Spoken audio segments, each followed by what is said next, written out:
tsy niandrela fa dia nitondra ny fomba fizerin'ny avy hatrany manoloana izay fanambarana navoakan'ny CES izay tamin'ity androany ity Andriamatoa Élisée Razaka tompona andraikitra eo anivon'ny fampelezan-kevitry ny candidat Jean-Louis Robinson ity mpiara-dia amin'ny candidat Jean-Louis Robinson ity moa dia nanambara fa hisy ny fanapahakevitra vaovao izay horaisin'ny CES manantena araka izany ny tenany fa andray fanapahakevitra vaovao ny eo anivony izay fitsarana manokana misahana ny fifidianana izay.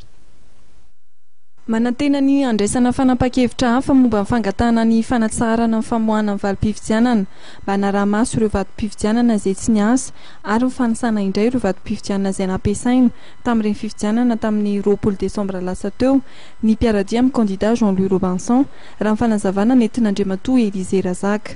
Tamin'ny gazety aloha ny hitanay jerenay zany fa tena fantatra aloha fa mifampidinika amin'ny commission juridique anay dia fa mety ilamo io zavatra io manantena zay fa tsy azovana nge fanapahakevitra tsy dia hoe iny dia iny.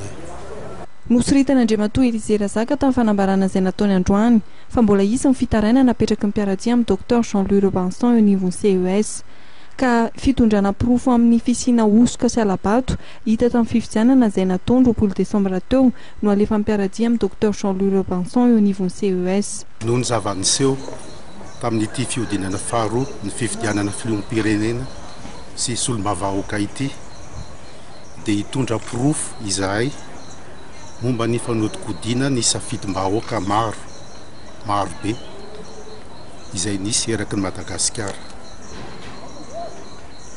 Fa manana pirofo izahay ary eo ampanangonana ihany koa amin'izao fotoana izao ro apetrakay eo amin'ny cour électorale spéciale alohan'ny talata 31 décembre. Efa mifandinika amin'ny senity koa izahay momba ny zavatra tsy ara-dalàna sy ny tsy fitoviana izay voasoratra ao anaty procès verbal sy ny vokatra izay avoakan'ny senity. Ny tandrony rehetra dia atongavana amin'ny fifidianana malalaka, mangarahara sy marina izay mampiseho tokoa ny safidim-bahoaka. Fantatra fa efa misy fahatezeran'ny vahoaka eo amin'ny toerana sasantsasany noho ny fahitany fa tsy voahaja ny safidiny.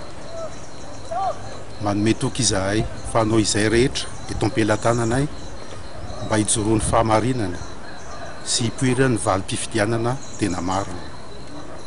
Mangataka fitoniana tanteraka ho mpiandrasana ny valim-pitarainana izay ho apetrakay eo amin'ny cour électorale spéciale.